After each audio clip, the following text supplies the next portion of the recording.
I am super excited to share my fantastic reads that I had this week. But before I do that, please help me out and punch that like button for me. I had 3 DNFs this week that just didn't hold my attention, so I won't be reviewing those because I didn't actually read them all the way through. We will start with my 4-star reads. I had 2 4-star reads, and then the rest were 5 stars.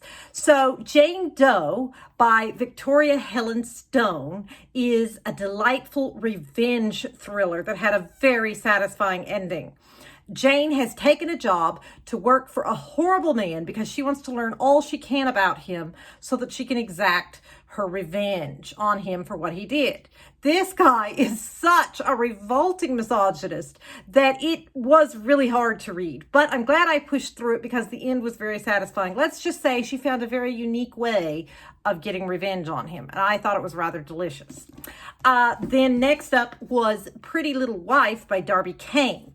Lila is married to an abusive man who is a teacher at the local school. All of the community thinks he's a wonderful, charming, likable man, as abusers often are in public.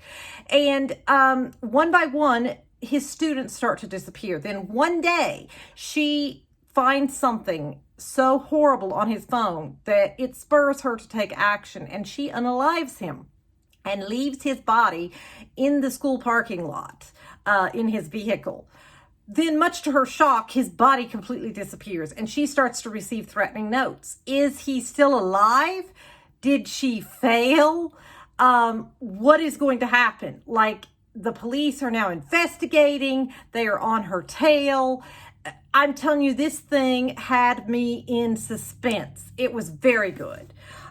Then next up with my 5-star reads, You Are Fatally Invited by Andy Pelago. This one came out this month. I was super excited to read it.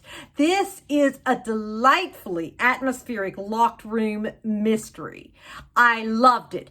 Famous anonymous author J.R. Alastor invites 6 thriller authors to his private island for a luxury writer's retreat. Mila is the assistant who plans to unalive one of the authors because she wants to get revenge on them for something that they did. But much to her shock, before she can unalive the person that she is attempting to unalive, one by one, the authors start getting picked off by an unseen unaliver. He sends messages to them telling them they must play this game he created to match each of the authors with the crime they committed. And the crimes range from serial unaliver, child unaliver, just really horrific crimes. So obviously none of these authors want to confess to the crimes they have committed in their past and gotten away with. But he tells them to win this game and save their lives, they must confess to their crimes. I love the drawing. I've got to show you the drawing in the front of the game board that he had, created of the house. And it's just really cool. I love that. This was not a fast-paced story, but when I say that, don't let that turn you away because it was not boring. I think it is very possible for a book to be a slow burn and not be boring if the author is really good, and I felt like the author did a very good job of this. While it was not like fast-paced on the edge of your seat like a lot of thrillers are, like this one, you were trying little along to figure it out, but you never, or at least I never got bored.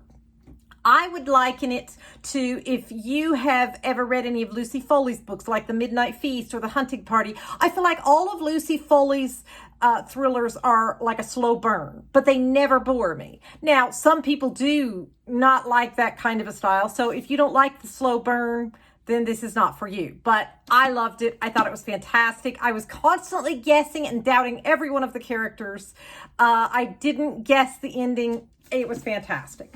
Then my next 5-star read, I absolutely loved this. Look What You Made Me Do by Elaine Murphy follows Carrie, who just wants to live a normal life.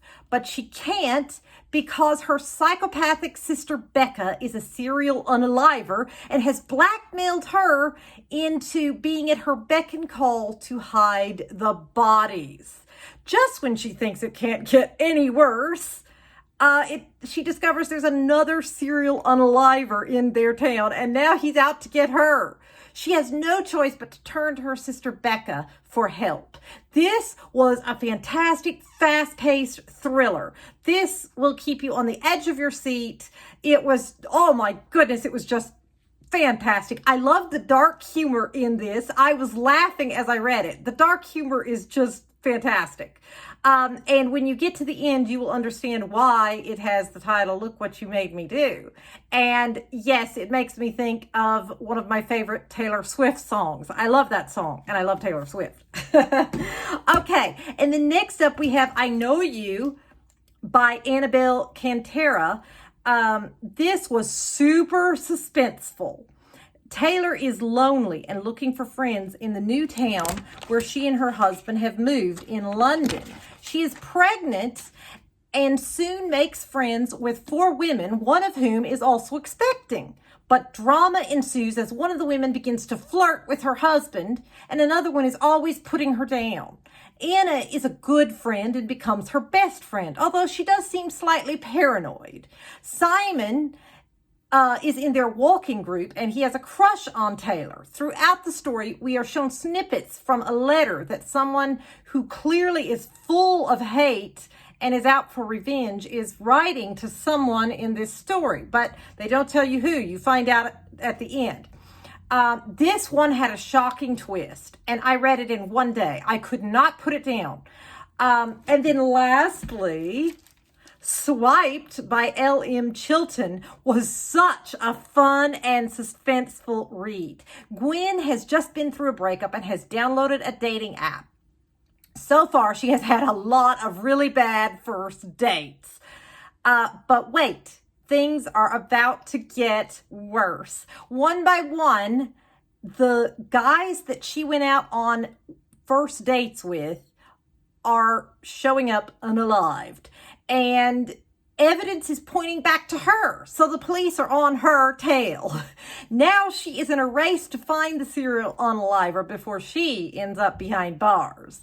This was funny. It was twisty. I didn't figure out who the unaliver was. I thought this was a super, super enjoyable read. I highly recommend it. Okay, so that's it. That's my reading wrap up for this week. I will see you all again with my next book haul. Bye.